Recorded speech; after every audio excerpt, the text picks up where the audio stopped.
Mesdames et messieurs, soyez salués où que vous soyez, partout à travers les quatre coins du globe. Alors, la Fédération de Russie vient de mettre complètement son pied sur le plat d'Israël du côté du Moyen-Orient. Oui, concernant son soutien massif et accru, un soutien militaire inédit que Israël n'a jamais connu sur le territoire iranien. Alors, concernant leurs représailles qui sont en train de préparer contre l'Iran, mais la Russie vient de tout barricader. La Russie vient de mettre un impact sur leurs représailles qui préparent sur le territoire iranien. Oui, les autorités israéliennes, plus précisément Benjamin Netanyahou, viennent de porter un doigt sérieux d'accusateur sur Vladimir Poutine concernant l'aide militaire qu'il est en train de fournir à l'Iran pour se protéger. Oui, donc Israël est dépassé de cette situation. Mais les armes que la Russie a envoyées à l'Iran, c'est ça en fait qui fait peur aux autorités israéliennes parce qu'ils ont constaté, selon leur service de renseignement, que leur représailles ne va servir à rien. C'est vrai, certes, il y aura des destructions, il y aura des dégâts, il y aura des pertes côté iranien, ça ne va pas manquer. Mais la Russie a complètement bourré. Oui, la Russie a bourré, mais complètement l'Iran par des armes modernisées plus. J'avais même d'ailleurs animé une vidéoconférence là-dessus, sur ces systèmes aériens S-400 plus modernisés. Oui, ces armes sont ici des abeilles pour les Israéliens. Ils sont en train de constater qu'ils ne pourront pas atteindre leurs objectifs avec ces armes que la Russie vient de poser sur le territoire iranien. Alors, ils se sont levés, ils se sont retournés contre Vladimir Poutine. Mais, qu'est-ce que c'est que ces armes? En fait, j'avais fait une vidéoconférence là-dessus, mais je n'étais pas entré en profondeur. Vous comprenez? Mais, les services de renseignement israéliens viennent de donner les caractéristiques, leurs défaites qu'ils risqueront d'avoir concernant ces munitions, ces systèmes aériens. Alors, c'est dans ce cadre que nous allons décortiquer et analyser au sein de cette vidéoconférence. Je vous prie, comme à l'accoutumée, de partager massivement la vidéoconférence, de la mettre partout à travers le monde, surtout de la sécuriser avec beaucoup de j'aime et de cœurs. N'hésitez pas, s'il vous plaît, de laisser suffisamment d'avis en commentaire et de mettre notre slogan qui est « Vive la paix dans le monde ». Alors, comme je le disais, ce sont des systèmes aériens S-400 plus. Vous comprenez? Ce sont des systèmes qui partent jusqu'à... Ils ont ce qu'on appelle les manches.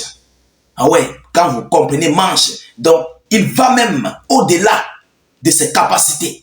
La vitesse est tellement accrue. C'est d'abord des systèmes aériens qui sont capables de détecter des cibles à environ 1000 km. Oui. Et qui sont capables de détruire mais complètement leurs cibles à 150 à 200 km de leur localité. Donc là où ils se trouvent, ils sont capables de détruire des cibles à 150 km, 200. Vous comprenez? Donc avant que les missiles israéliens ne vont atterrir sur le sol iranien, ils seront déjà détruits. Permettez-moi de vous donner les caractéristiques, encore une fois de plus, concernant ces armes que la Russie a envoyées. Mais il a envoyé à un nombre massif et accru. Donc, ce qui fait en sorte que le ciel iranien est complètement bourré. C'est pourquoi vous comprenez, les Iraniens ne cessent de dire qu'ils sont prêts. Ils sont prêts à attendre les représailles israéliennes. Alors, quelles sont ces armes? Selon les informations, le S-400 Triomphe, c'est le S-400 Triomphe qui est ici un système de défense aérienne et antimissile mobile russe développé par la société Almaz Antey. Sa désignation est OTAN SA-21 Groiler. Vous comprenez? Alors, le type de missile, ce sont des missiles antiaériens. Le constructeur, c'est un russe qui s'appelle Almaz Antey. Alors, selon les informations, la vitesse atteint la manche 6,2. La vitesse de ces systèmes Manche 6,2. Donc, tellement c'est rapide. On a souvent parlé des missiles hypersoniques qui ont une manche 5, mais celui-ci a une manche 6,2. Donc, essayez de comprendre la vitesse de ces armes. Alors, la portée est environ de 1400 km. J'ai même dit tout à l'heure de 1000 km, mais c'est de 1400 km la portée de ces missiles. En latitude de croisière, il part de 5 mètres à 30 km. De 5 à 30 km. Vous comprenez? Le guidage, il se fait par radar. Détection à 600 km.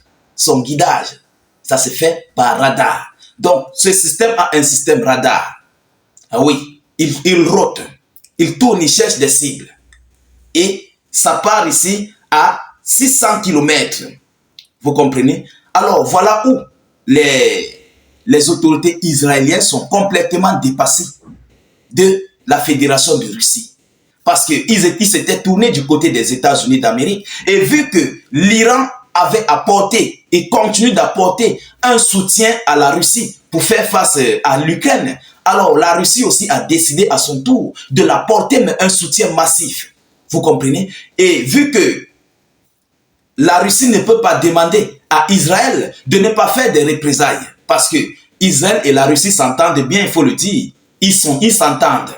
Vous comprenez? Et la Russie et l'Iran aussi s'entendent. Alors, pour stopper le conflit, pour mettre tout à terre, ou bien pour complètement finir tout ce qui va se passer, la Russie, au lieu de parler, ou bien de prendre un parti pour ne pas être mal vu du côté iranien, a décidé d'équiper et d'armer aussi l'Iran.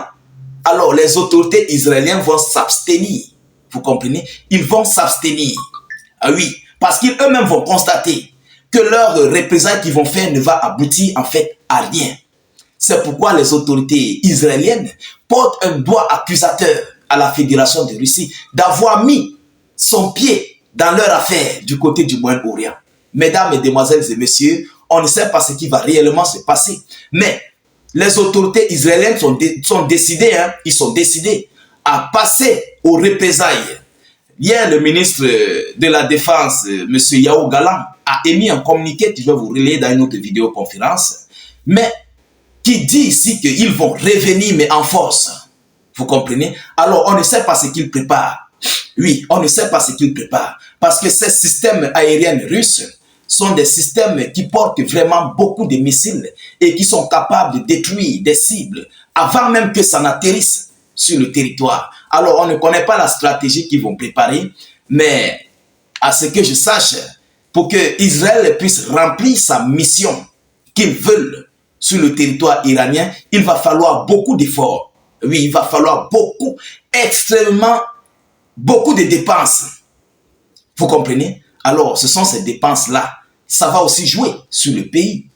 Et oui, et s'ils dépensent assez et ils ratent leur cible, mais ça va créer un impact sur eux-mêmes parce que l'Iran va aussi refaire ses représailles. Et les représailles de l'Iran, ça ne rigole pas. Vous comprenez? Parce que l'Iran a d'abord des missiles capables de détruire leur système aérien, leur dôme de fer. Donc, il n'y a plus rien en face, en fait. L'ennemi n'a plus rien en face.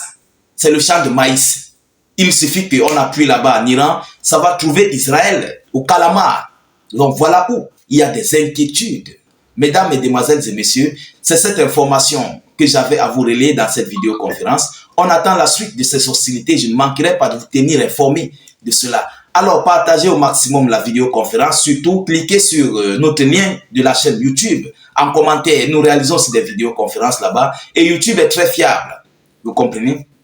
Allez-y vous abonner. Dès que vous cliquez sur le lien, ça s'ouvre. Vous cliquez sur subscribe ou encore sur s'abonner. Ensuite, vous activez la cloche de notification juste à côté. Je vous reviens tout à l'heure pour une prochaine série d'actualités. Soyez encore salués une fois de plus.